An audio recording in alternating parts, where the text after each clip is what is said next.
Thank you. And welcome to the 1979 Libertarian Presidential Nominating Convention.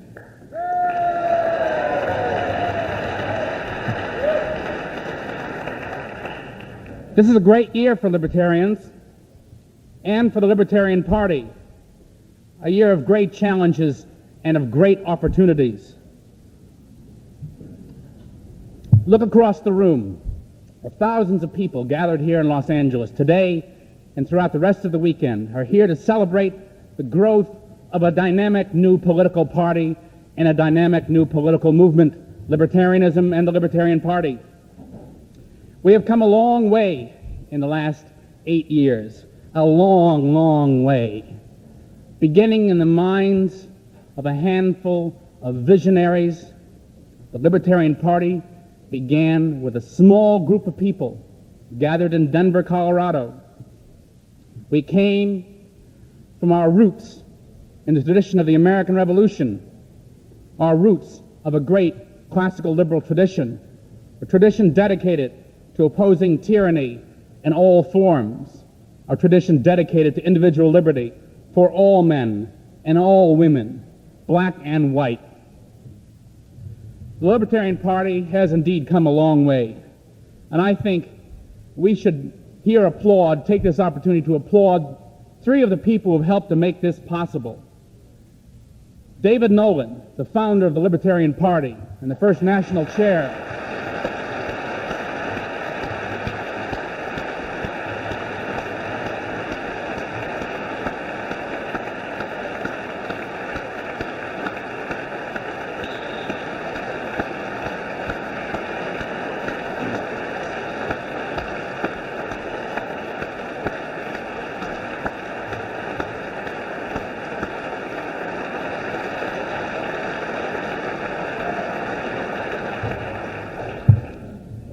Dave, you have our love and our gratitude. Let us also thank the two succeeding national chairs who have helped make this party into the mighty political force that it's about to become in American politics, Ed Crane and David Berglund.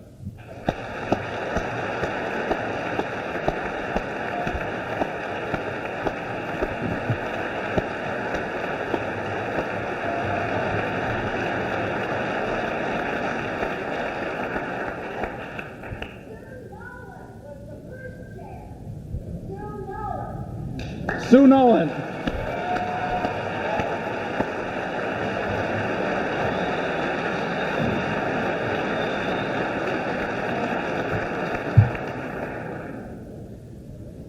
And last but not least, let us give a little thanks to two men who carried our banner and held it very high indeed in our two previous races for the presidency, John Hospers and Roger Lee McBride.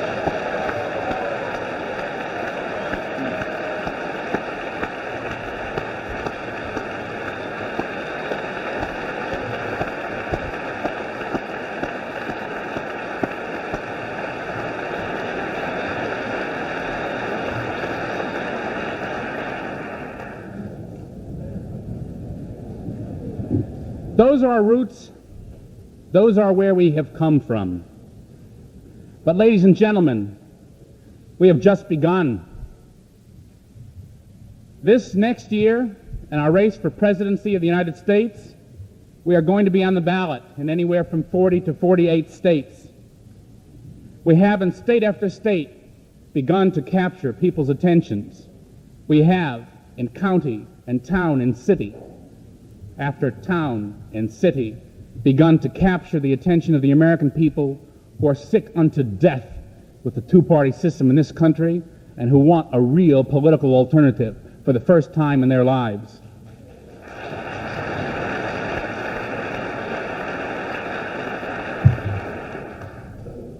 So we have people's attention, and I believe that we have the answers to the problems that the American people face. Do we have the will to victory? I say yes, we do.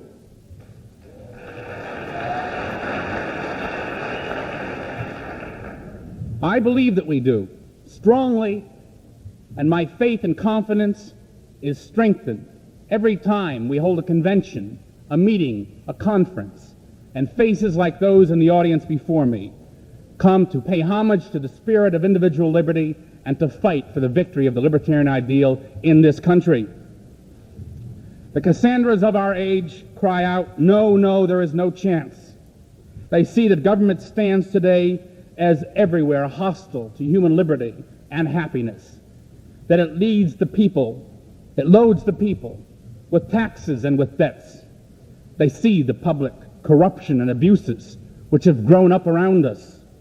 But they think that the American people have lost their will to resist and to fight for their own futures. But they are wrong, ladies and gentlemen. All the evidence, from the victory of Proposition 13 to the massive surge of sentiment against big government in this country over the last few years, shows that they are wrong. The American people know, as we know, that when tyranny is nearing, submission is a crime. We stand today at a crossroads in American history, badly in need of a new leadership and a new direction. And what are we offered by the Republicans and the Democrats? Who do they offer up as leaders? And what are their programs? Let's begin by looking just for a second at the Republican Party, hopeless shell that it is. We have running for president in the Republican Party such towering figures as Robert Dole, who has said that he is running for president to get people, quote, to believe in themselves again instead of relying on Washington. A noble libertarian sentiment, except that the next day he went into the United States Senate and became one of the main forces pushing for the extension of the food stamp program. This kind of petty hypocrisy, which Bob Dole is only one of many representatives in this country, is only one of the many reasons why the Republican Party stands today as bankrupt, having no vision and no alternative to offer the American people. Shall we then turn to Jerry Ford, who Lyndon Johnson called correctly, and one of the only correct statements that Lyndon Johnson ever made, one of the wooden soldiers of the status quo.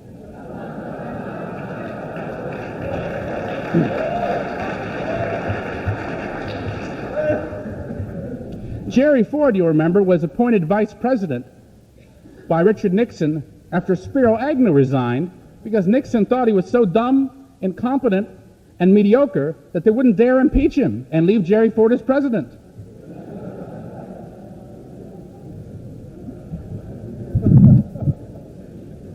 Well, I think Jerry Ford is a decent enough man, and we can leave him rest in peace, one hopes. Shall we then turn to Ronald Reagan?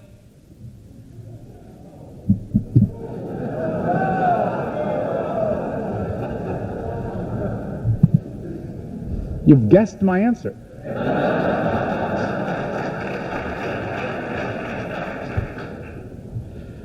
Ronald Reagan postures as a conservative opponent of big government. But what is the record, ladies and gentlemen? The record is that since 1964, when he made his famous television speech for Barry Goldwater, Ronald Reagan has progressively accommodated himself to the status quo and become one of the staunchest defenders in practice of big government of our time. In a recent press conference, he was asked his position on national health insurance. You know what this great defender of liberty said? That he hadn't made up his mind.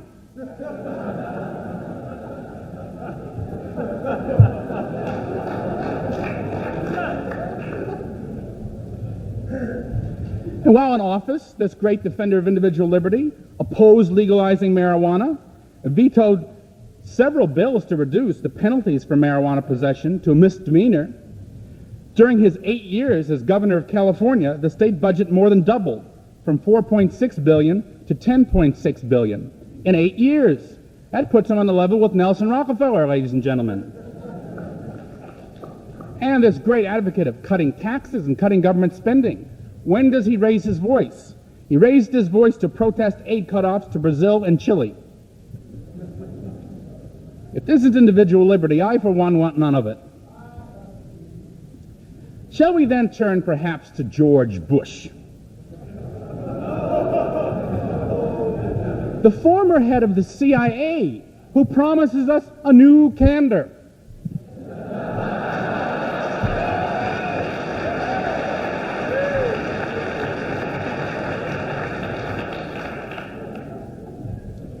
This man is one of the true monsters of American politics today. He has proclaimed that the country can't go back to a laissez-faire Adam Smith economy, at the same time spouting Republican bromides against big government. He has criticized the Carter administration for failing to give stronger support to the Shah of Iran. He's proclaimed that we've got to get off the backs. Get this, we've got to get off the backs of the FBI and the CIA.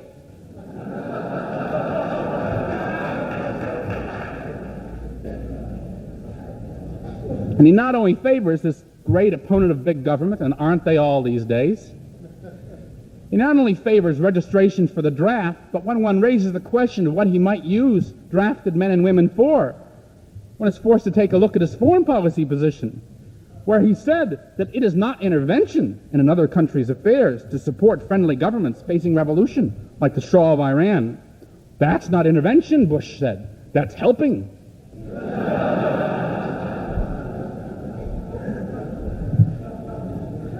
And so I think we have to ask the question here, Mr. Bush, if he had been president and we had had a draft and we had had the standby manpower, whether or not hundreds of thousands of American boys and American women might be today in Iran dying and killing for the sake of a repugnant creature like the Shah of Iran. I think, ladies and gentlemen, that the fact that such a man could be running for president of the United States in this country is a real symbol of political bankruptcy that we face in this country.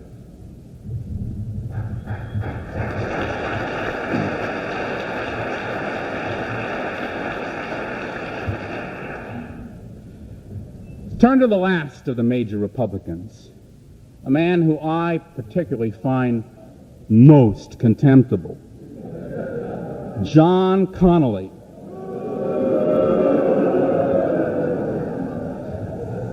The turncoat Democrat who manages to become a protege of both Lyndon Johnson and Richard Nixon.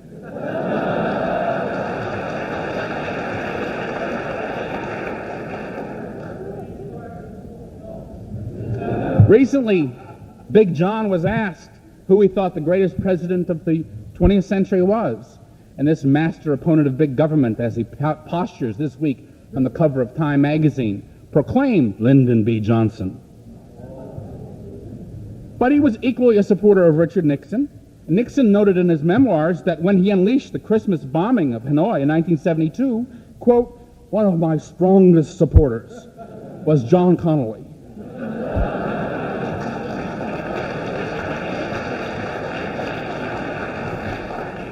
Who called daily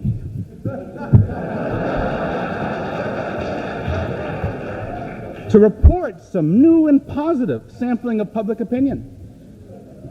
Very conscientious. Incidentally, as an aside here, there's we're celebrating a certain split from YAF last night. There's a certain bitter irony in the fact that Richard Viguerie, the kingpin of the New Right, has recently joined the Connally for President camp. Viguerie, many of you may know, got his start with YAF, Young Americans for Freedom, while Connally, of course, got his start as a protege for LBJ. YAF, of course, in the mid-1960s was one of the bitterest enemies of LBJ. And it just goes to show you what a certain kind of ugly corruption is undertaken, the right wing in this country, in the last 15 years, when YAF can move in the camp of Lyndon Baines Johnson. I agree rather strongly with Steve Chapman's assessment that Connally is reminiscent of John Randolph's comparison of a political enemy to a rotten mackerel by moonlight, shining and stinking at once.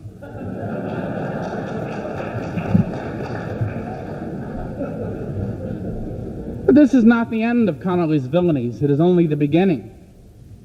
According to William Safire, the Nixon speechwriter, it was John Connally who persuaded Richard Nixon to impose wage and price controls by showing him where he could find the hidden support of big business. This is our great free enterpriser. And according to National Review, he fought his way up, John Connolly, from the hand-scrabble farm to genuine wealth in the Lyndon Baines Johnson tradition. Which is to say that he used political power to amass and then to secure his economic power. Now, this great enemy of big government, in order to provide a discipline for young people, has endorsed compulsory national service, which would require every 18-year-old to work for some level of government, a plan which the great Milton Friedman has properly called a Hitler Youth type of program.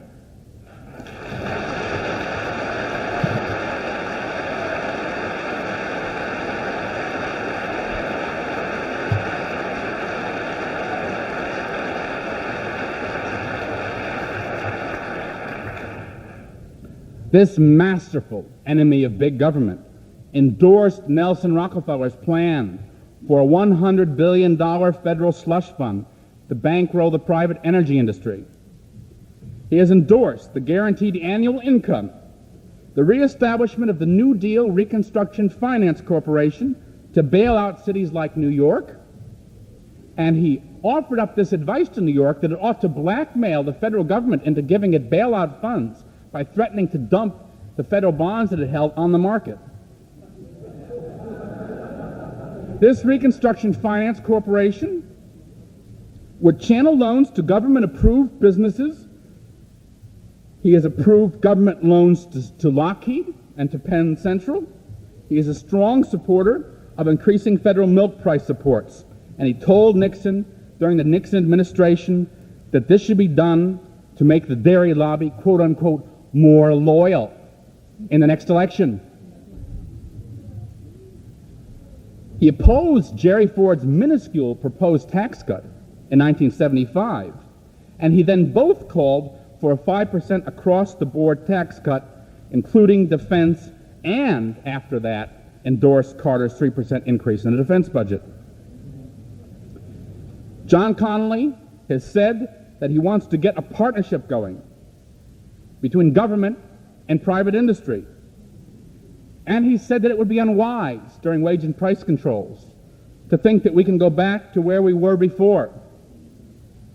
American business and labor may have to get used to the idea of living within certain parameters, he said, in the middle of these terrible controls which drove business after business into the dirt, which saw American laborers not being able to pay for their own homes and for their own cars and for their own lifestyles that they had fought so hard to win. Ladies and gentlemen, if you ask me, these are the parameters of fascism.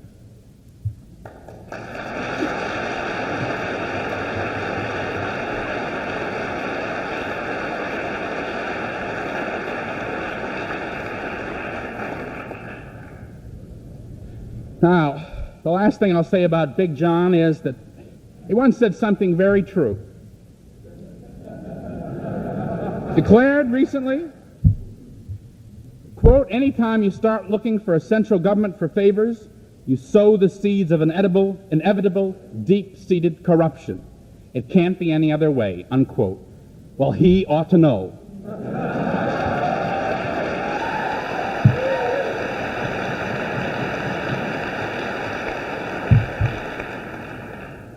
If you ask me, this man is the veritable symbol of political corruption in this country today. Now, if you ask overall what the real problems with the Republican Party is, you'll get an answer if you ask Governor Thompson of Illinois. You know what he said?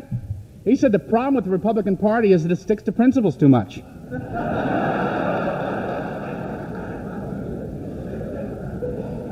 Indeed, if you ask me, it's hard to find any principles there at all. Now, if we turn from the Republicans to the Democrats, we simply take one more lower rung into hell. There are three prominent people running for president, potentially, among the Democrats today. Jerry Brown, Edward Kennedy, and Jimmy Carter. I don't have too much to say about any one of the three of them. Brown, of course, is a great enemy of big government, as they all are. I sort of think of Jerry Brown as sort of a Hindu mystic version of Richard Nixon.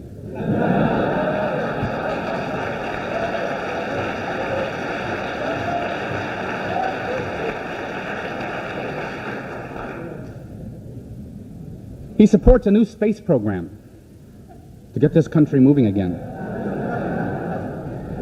You might conclude from this that he's a little bit spaced out, but he supports compulsory national health insurance. And the plain fact is that while Reagan's budgets grew at twice the rate of Edmund G. Brown's, Jerry Brown's budget have grown at twice the rate of Ronald Reagan's.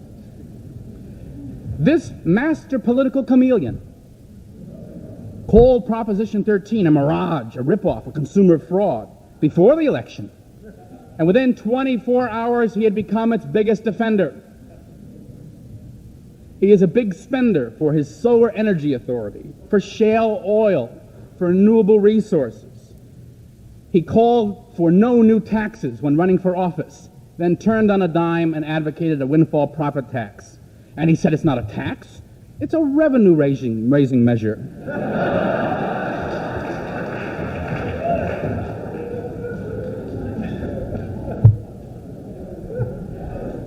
Well, all that you can say about Jerry Brown, as far as I'm concerned, is that when he proclaims that small is beautiful, one is moved to suspect that he is referring to his own integrity, consistency, and brains.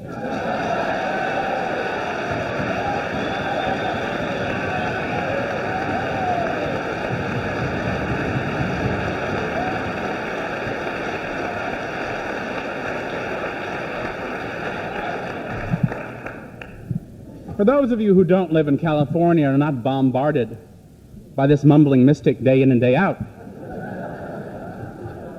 there is a very special kind of eeriness to this man, a very special kind of eeriness indeed. And I think that's that kind of creepiness that he projects. I mean, he does less harm than many other people, granted. But it's that kind of creepiness that he projects which is responsible, I think, for the fact that Californians heroically would prefer many other candidates for president other than Jerry Brown. There's nothing much to be said about Ted Kennedy. He looks right now as a formidable candidate, and in fact, I hope he runs, and he'll probably win. If he does, it just might cure the American people of their infatuation with the Kennedy clique and with the mystique of New Deal liberalism. It seems that many of the American people yearn so much for strong leadership in the face of people like Jimmy Carter that they're willing to take even the most ardent apostle of big government in the United States Senate today. He is a man who wants to impose a bone-crushing level of taxation on the American people through his National Health Service plan. He is a man who supports big government in area after area. If you turn from Kennedy to Jimmy Carter, well, all I can say is it's another step down. And I was sort of fishing when I was doing this speech for sort of a certain symbolic thing to pick up about Jimmy Carter and his administration. I mean, what can you say about the Carter administration at this point that anyone else hasn't said? Well, I came across a front page item in the San Francisco Chronicle about Carter's hair-raising tale. It seems that while canoeing, Jimmy Carter was attacked in the water by a killer rabbit. He was the only one in the canoe, but the reporters along the side of the creek and his staff saw him standing up and whacking away at something with an oar. Later, he insisted that, in fact, he had been attacked by a charging killer rabbit and he was beating it off to save his life, that it came after him with teeth bared. Well, if you really want the symbol of the Carter administration, here he had pictures blown up. They had pictures, no one, they could see him hitting with the oar, they could see him, moving around in the boat, but they didn't see any rabbit, let alone a killer rabbit. But Carter insisted that the bonsai bunny was really there and had the pictures blowing up bigger and bigger, and indeed now his staff says, yes, indeed, they see the killer rabbit. But they're not going to release any pictures. That would be demeaning. Look, there's a double-edged logic to this. It's rather charming. On the one hand, we have Carter being attacked even by the rabbits.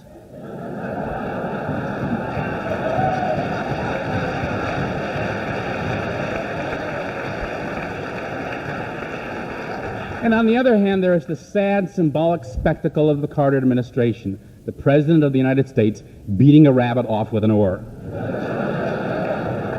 Ladies and gentlemen, these are the Republicans and Democrats. Are these what the American people deserve? Let them hear you in Washington. Are these what the American people deserve? Think too little of the American people. Jimmy Carter said he'd give the American people a government as good and decent and honest as they were, and I think he slandered them.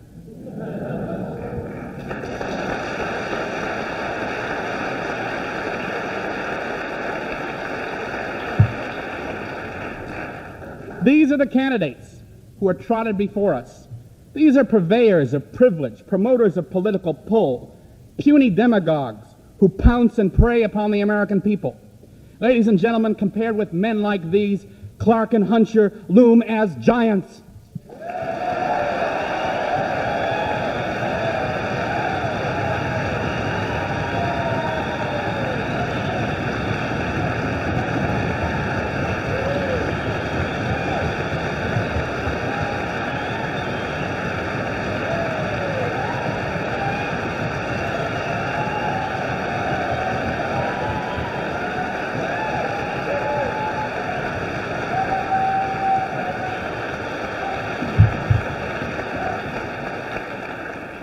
If we move from there to the only other political alternative offered the American people, to the Citizens Party, proposed and headed by Barry Commoner, we take one step even lower. Every solution the Citizens Party calls for offers us a call for more and more government power.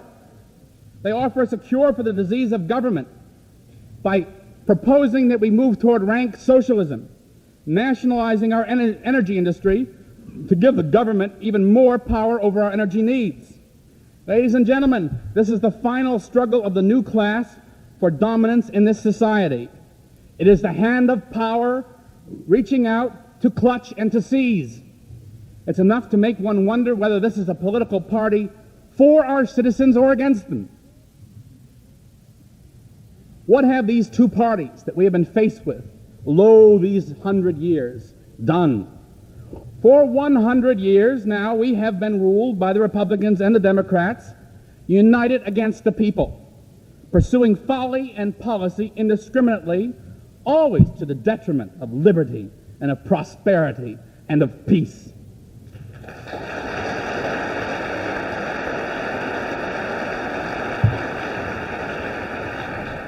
They launched the Civil War to fight the consequences of a slavery they had sanctioned and promoted. They launched a wicked inflation, income tax, and the slavery of the draft to turn brother against brother, treating black people first as slaves, then as lepers, then as mere votes, individual human beings treated as anything except human beings. They launched against us the protective tariff, setting up a war of victimized consumer against privileged business, wrecking free trade and promoting the economics of nationalism and empire. They have divided the American people by massive grants of privilege to some, subsidies to some, and imposing special burdens on others. They have hurled at us one regulatory agency after another, choking the American people in every area of their lives. An ICC, Interstate Commerce Commission, first promoted our railroads at the expense of the liberties of our people, and has finally seen our rail system threatened on the edge of its grave. It has turned trucker against trucker with the ruinous arbitrariness of its regulations, which have led to naught but waste and corruption. They have impressed upon us an antitrust system of cynical caste, permitting first one business and then another to use the force of law to shackle competitors, forcing all but the most privileged businesses to tremble and bow down before government bureaucracies of power at once frightening and incomprehensible, making the state the master of our people's economy. They have stimulated the growth of powerful interest groups, better to manipulate them in the service of power, better to foment that creeping internal corruption which better serves the governing elite as it fastens its control over every segment of our lives. The Republicans and Democrats have brought us jingoism and imperialism, the Spanish-American War and its gloomy legacy, the heritage of imperialism and militarism. They have fastened upon us the Federal Reserve System with its continual monetary exploitation of the American people. They have brought us the income tax, lied us into World War I, imposed upon us prohibition, our vicious drug laws, and to secure their own power, they have continually set one ethnic group and racial group against another, there to set in motion those ugly clashes which benefit none but those in power who feed off hatred.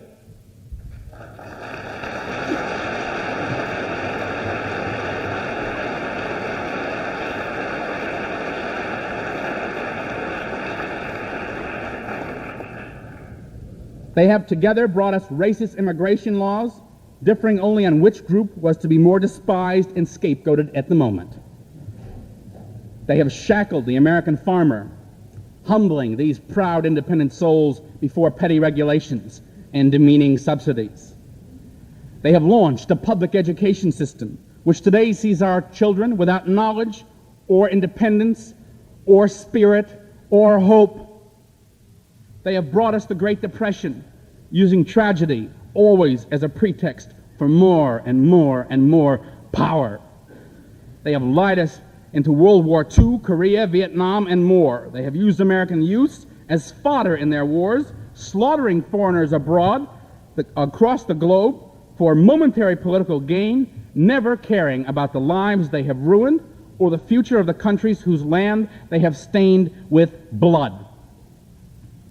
This is the legacy of the Republicans and the Democrats, ladies and gentlemen, and we have for too long been silent, beheld with silent indignation the cruelties and injustices that they have imposed upon us. And now, when we stand at a crossroads in American history, badly in need of a new direction, they trot out leaders with feet firmly planted in the past. Is this what the American people deserve? Do they deserve to be continually harassed by ever-mounting taxes and inflation, by an energy crisis made in Washington, by a threatened return of the slavery of the draft, or by a veiled threats of waging yet another war, this one undoubtedly in the Middle East, to secure the oil which our own price controls prohibit American businessmen from producing? Is it any wonder that we are gathered here today, September 6, 1979, in Los Angeles, to declare that we have had enough? Is there any doubt any longer that to pursue another course, that we need a three-party system in this country, and that the new party, that party of hope and of progress, must be a party dedicated to securing that simple system of natural liberty for which our own forefathers fought and died, only to have their vision betrayed by a bloody power? Or that party is the Libertarian Party, dedicated to individual liberty, peace, and prosperity? Isn't this what the American people deserve?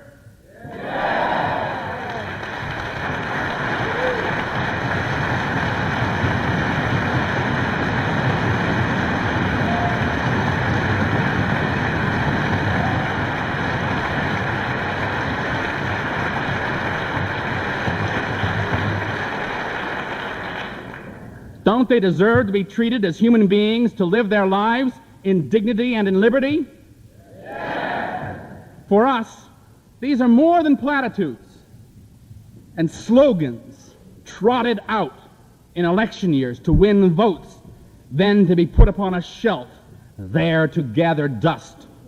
For us, these are principles of individual liberty, which stand as the fountainhead of a new program and a new political party ready to make its mark upon the American people, all the American people. In the area of energy, we face crisis after crisis, after decades of controls and planning, subsidizing first one form of energy and then another. We libertarians mean to solve our energy problems by the simple move of deregulating the American economy, freeing prices,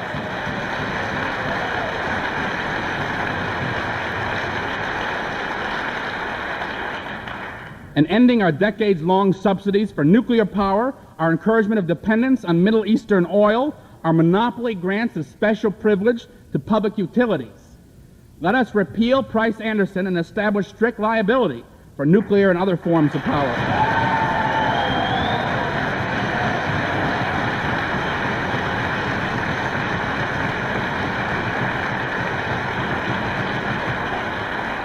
And the next time a near catastrophe like that at 3 Mile Island occurs, let the utilities pay for the $300 million in cleanup costs.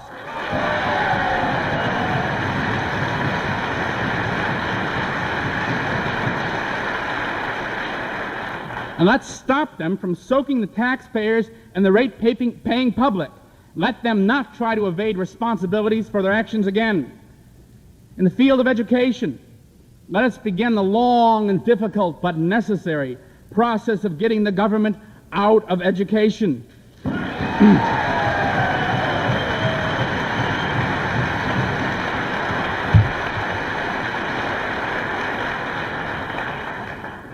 We must repeal compulsory attendance laws and permit once again competition in education by tax credits and massive tax cuts.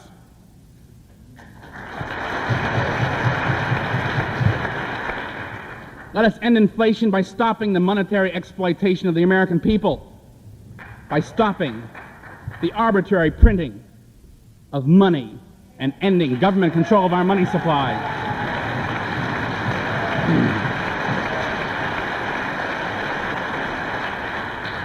In the area of civil liberties, let us repeal all victimless crime laws.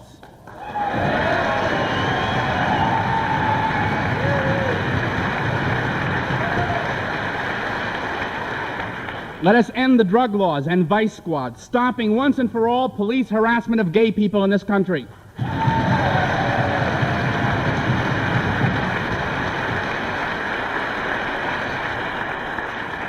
In the area of unemployment, let us end the racist minimum wage laws and our vicious labor legislation, which pits one group against another.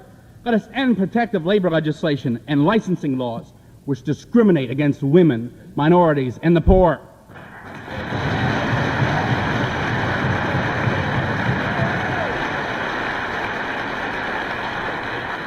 In the area of foreign policy, let us fight the draft and any other form of slavery.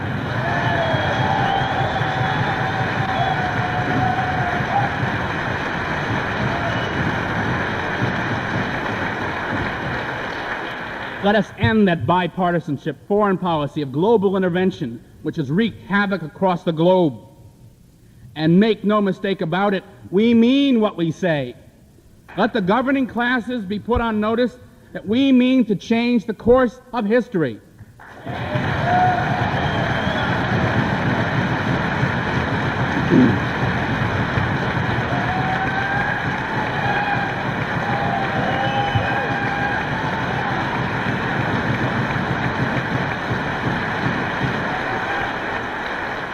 We are tired of being regulated and controlled by bureaucracies without limit. We are tired of being brainwashed by a public school system without dignity, decency, or freedom. We are tired of a foreign policy which divides us into victims and executioners, scattering victims across the globe. We're tired of being beaten down by the bone-crushing level of taxation in this country. We're tired of black people and other minorities being treated as political footballs without dignity or rights. And we're tired of being trampled on by the iron feet of oppression.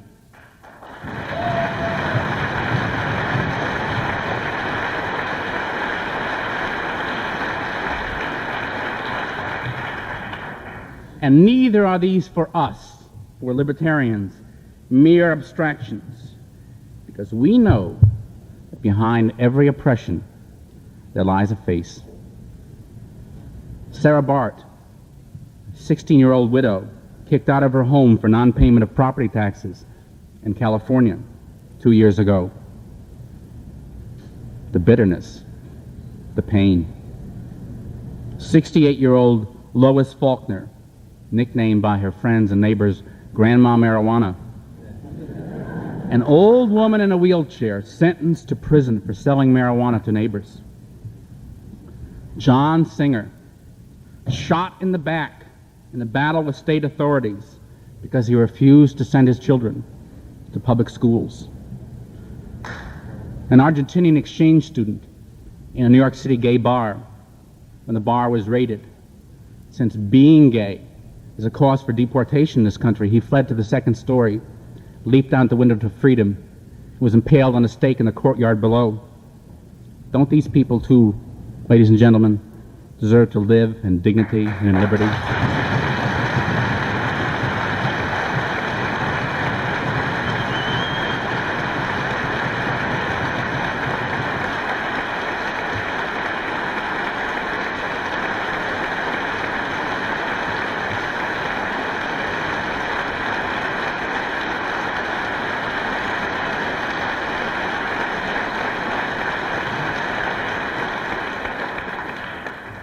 Ladies and gentlemen, in August of 1857, the great black abolitionist Frederick Douglass, in his passionate campaign against slavery, said that, quote, "The whole history of the progress of human liberty shows that all concessions yet made to her august claims have been born of earnest struggle.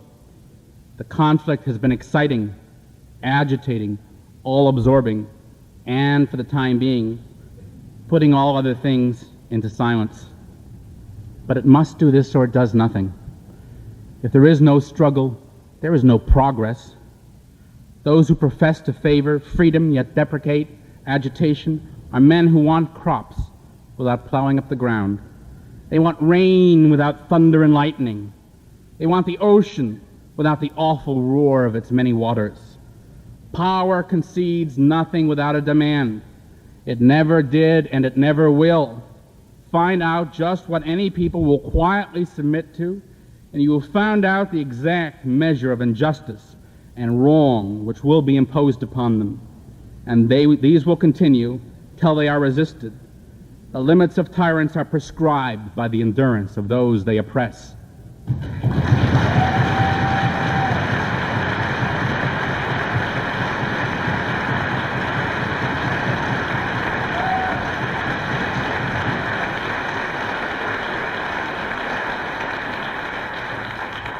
Ladies and gentlemen, the American people have reached the limits of their endurance.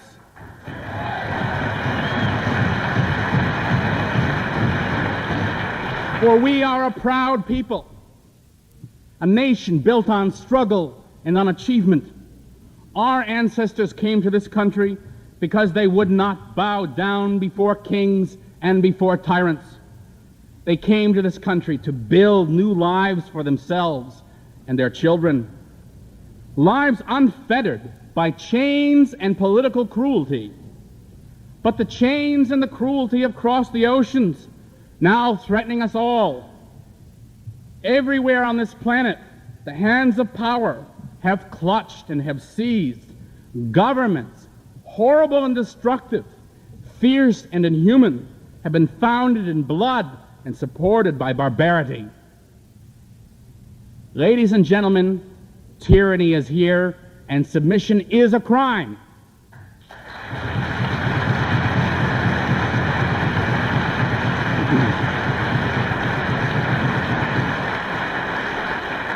We have had enough, and we are going to resist the stale politics of the status quo, which daily drains our lives of wealth and of joy and of hope. We are going to resist the stagnant politics of the Republicans and Democrats, who would spend eternity hampering us, taxing us, regulating us, oppressing us. Angered by their callousness, deadened by their inhumanity, let us rise up, each and every one of us, men and women, white and black, and issue our Declaration of Independence from the two-party monopoly in this country.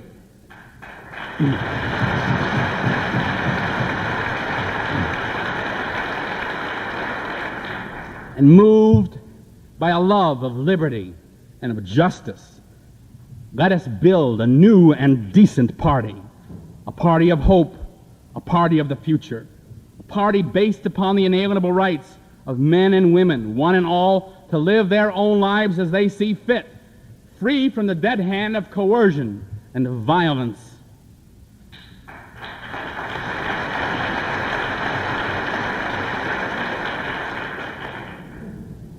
Let us proclaim to all within earshot that the Libertarian Party is the party of progress, that we are the new humanitarians come to resist the tyranny which has the American people by the throat.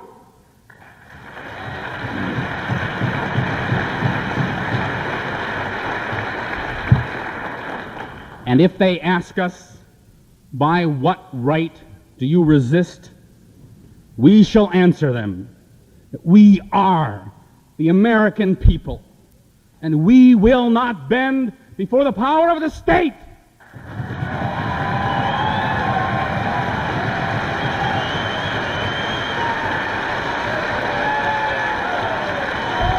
The Libertarian Party has come of age. Let's go to work.